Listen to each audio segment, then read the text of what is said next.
LeBron James recently appeared on the latest episode of his podcast Mind the Game alongside his co-host Steve Nash to reflect on the LA Lakers' postseason run.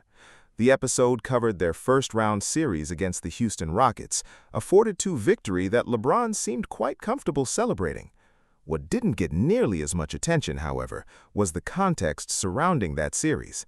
The Rockets were without 3 of their starters, including Kevin Durant, who is a future Hall of Famer. But sure, let's chalk that win up as a statement performance. The revisionism really kicks in when the conversation shifts to the Oklahoma City series, the one where the Lakers got swept. According to the narrative being spun on the podcast, that outcome had nothing to do with LeBron's performance.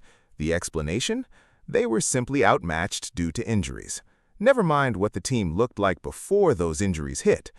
A really good streak when I came back after my last, few games out where, I fit into a role that our team needed. Luka was playing at an MVP level.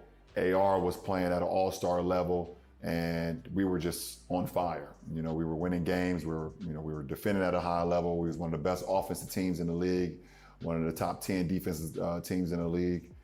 It was a great, up until that point was great. And then obviously like a week before the playoffs, everyone kind of know what happened. Luka goes out with the hamstring, AR goes out with the oblique. We are heading into the playoffs with 2 of our biggest guns not playing.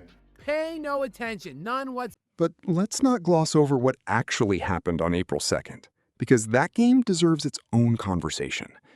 While the Lakers were in relatively good health, at least through the first half, the Oklahoma City Thunder didn't just win. They dismantled them. The Thunder led 44-21 after the first quarter alone, a 23-point deficit after just 12 minutes of basketball. By halftime, that lead had ballooned to 31 points, and by the end of the third quarter, OKC was ahead by 45. That's not a loss, that's a statement. Now, yes, Luka Doncic and Austin Reeves both picked up injuries during that game. That's acknowledged. But the honest question worth asking is whether their presence would have meaningfully changed the trajectory of that playoff series against a Thunder team that was operating at that level. The answer, in all likelihood, is probably not.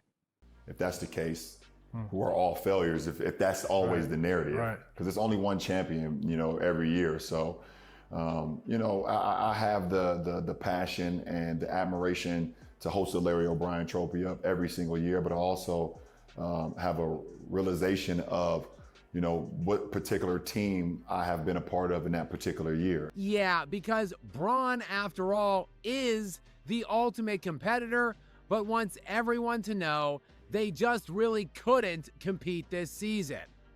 Understanding this year, we fought and we played to the maximum ability of our team. But ultimately, if we're being completely honest, we were out-talented. So, yeah, let's just quietly set aside the fact that this sweep makes LeBron the second most swept Hall of Famer in NBA history. That's a significant piece of context that somehow didn't make it into the podcast discussion. But sure, let's keep the focus on the series win against Houston and leave that particular statistic out of the conversation entirely. And here's what's really telling about the whole thing: the selective use of context. When the Lakers beat the Rockets, there's no mention of the 3 starters Houston was missing. No acknowledgement that the opposition was significantly shorthanded. That win gets presented at full face value, clean and unqualified. But the moment we get to the series LeBron lost, suddenly context becomes essential. Injuries, circumstances, factors outside. Thrown back into that number 1 option role, and for our team to win a playoff series, I think that was a huge accomplishment. I mean, obviously, my aspirations is much bigger than just one playoff series. I've won a lot of playoff series, and one is never enough. But under the circumstances of what our team had went through and what we were going through at that time, AR did come back and was able to play some good basketball like the last. And at the end of the day, LeBron did exactly what he's been doing at this stage of his career. Nothing more, nothing less. padding his statistical totals, and sharing the court with his son Bronny. That's essentially what this chapter of his NBA life has been reduced to. The record chasing, the milestone accumulation, the hollow numbers that look impressive on a spreadsheet, but carry less weight in the context of winning and competing at the highest level. That's the reality of where things stand right now.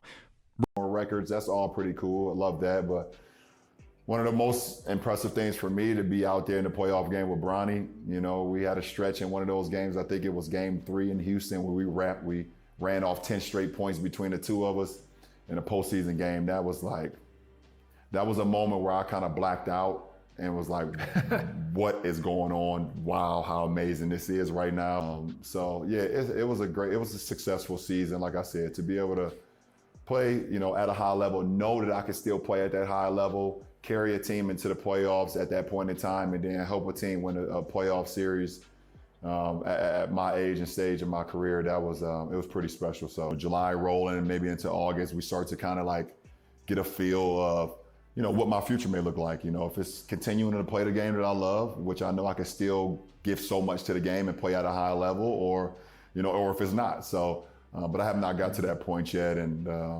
when I get there, it'd be fun to kind of see what the future could hold. Either if it's, like I said, in another NBA arena for another year or not. I'm not going anywhere where it's a start over at year 24 or things of that nature.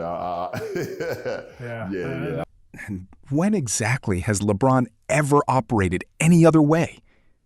This is a man who has spent the better part of his career assembling super teams and positioning himself on rosters built for immediate contention. And that started as far back as age 26. So the idea that he's suddenly going to embrace a rebuilding situation at 41 years old was never a realistic expectation to begin with. But here's what this whole episode really reveals. This is a window into the mindset of someone who has made peace with falling short. Someone who is no longer genuinely driven by the pursuit of winning at all costs. And that mentality alone separates him from the true gold standards this sport has produced over the last 3 decades. Specifically, Michael Jordan and Kobe Bryant. 2 men that LeBron has spent 23 years chasing without ever truly closing the gap. Jordan and Kobe were singularly consumed by winning. That was the filter through which every decision, every season, every game was measured. Neither of them would have sat across from a microphone and described a 4-win playoff run as a successful season. Neither of them would have leaned on broken records as a consolation prize for falling short.